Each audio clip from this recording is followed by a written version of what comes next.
पहले वफादारी की दुहाई देकर बनवाई सरकार, अब मांग रहे कीमत। जीतन राम मांझी एक राज्यसभा सीट के लिए दो हाथ करेंगे। एनडीए में चिराग की तरह मांझी को भी चाहिए तवज्जो। दिल्ली दरबार को दिया अल्टीमेटम, छोटा समझने की भूल मत करना। राज्यसभा चुनाव से पहले बिखर जाएगा बिहार में एनडीए का कुनबा। जीतन राम मांझी और चिराग में ठनी तो क्या होगा अंजाम। बिहार की राजनीति में जिस वफादारी की कसम खाकर सरकारें बनाई गई थी, अब उसी वफादारी की कीमत वसूलने का वक्त आ गया। क्योंकि एक कुर्सी की खातिर एनडीए के पुराने साथी अब बागी तेवर दिखाते हुए दिल्ली दरबार को सीधा अल्टीमेटम दे रहे हैं। कहते हैं कि बिहार की राजनीति कभी शांत नहीं रह सकती।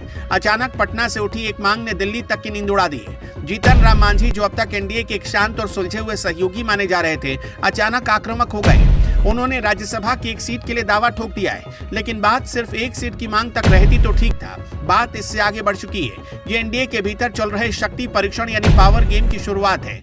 मांझी ने साफ कर दिया कि अगर चिराग पासवान को सम्मान मिल सकता है तो उन्हें क्यों नहीं।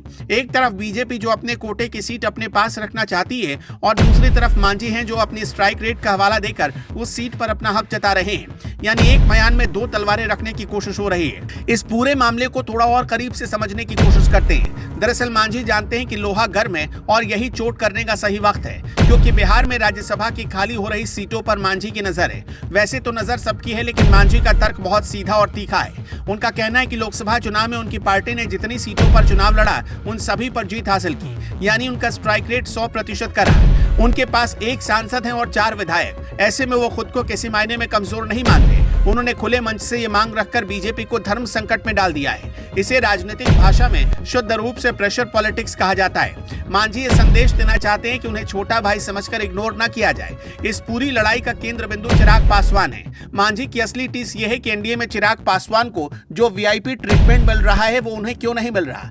मांझी को चिराग पासवान की तरह तवज्जो चाहिए। चिराग को मोदी का हनुमान कहा जाता है और उन्हें बड़े मंत्रालय मिलते हैं। मांझी को लगता है कि उनकी वफादारी और उनके समाज का वोट बैंक भी उतना ही महत्वपूर्ण है। इसलिए वो राज्यसभा की सीट मांगकर अपनी सियासी हैसियत को चिराग के बराबर तौलना चाहते हैं। ये लड़ाई अब हक से ज्यादा नाक की हो गई है। चिराग पासवान हो या जीतन राम मांझी, दोनों बिहार के दलित नेता हैं। विधानसभा चुनाव के दौरान चिराग पासवान 40 सीटें मांग रहे थे, फिर 30 पर आए। उन्हें 29 सीटें मिली, जिसमें 19 पर जीत मिली। तब जीतन राम मांझी ने दावा किया था कि जिसके एक भी विधायक नहीं, उसको 29 सीटें, और हिंदुस्तानी आवाम मोर्चा सेकुलर के 4 विधायक हैं तो उन्हें 6 सीटें, जो नाइंसाफी है। बीजेपी के लिए स्थिति बहुत असहज है। बिहार में बीजेपी खुद को बड़े भाई की भूमिका में देखती है और राज्यसभा की सीटों पर वो अपने नेताओं को भेजना चाहती है ताकि जातीय समीकरण साधे जा सके। लेकिन मांझी की इस मांग ने बीजेपी के गणित को बिगाड़ दिया है। अगर बीजेपी मांझी को सीट देती है तो पार्टी के अंदरूनी नेता नाराज होंगे, और अगर नहीं देती तो राज्यसभा चुनाव से पहले मांझी की नाराजगी महादलित वोट बैंक में सेंध लगा सकती है। मांझी का इतिहास रहा है कि वो फैसले लेने में बहुत वक्त नहीं लगाते। उनका मन डोलने का डर हमेशा बना रहता है। बीजेपी जानती है कि अब यहाँ से 2029 का सफर बहुत नजदीक है। ऐसे में किसी भी सहयोगी को नाराज करना भारी पड़ सकता है। याद रखिए कि 2029 में 1 नेशन 1 इलेक्शन होने जा रहा है। ऐसे में मांझी की नाराजगी बीजेपी के लिए भारी पड़ सकती है। ये जो घमासान आज एक राज्यसभा सीट के लिए दिख रहा है, दरअसल ये 2026 के राज्यसभा चुनाव का ट्रेलर है।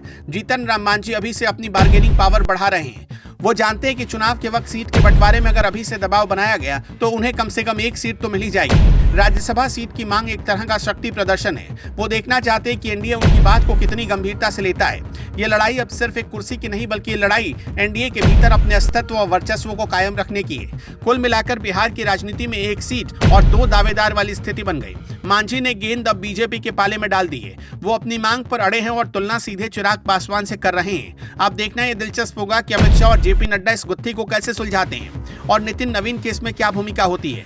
क्या मांझी को मनाने के लिए कोई और झुंझुना दिया जाएगा या वाकई उन्हें राज्यसभा भेजा जाएगा। अभी ये मत भूलिए कि उनके बेटे एमएलसी हैं, यानी उन्हें विधान परिषद से भेजकर मंत्री बनाया गया है। खैर, जो भी हो, इतना तय है कि बिहार एनडीए में सब कुछ ठीक नहीं है और आने वाले दिनों में ये रस्साकशी और तेज होगी। आपका क्या मानना है, हमें कमेंट में जरूर बताइएगा।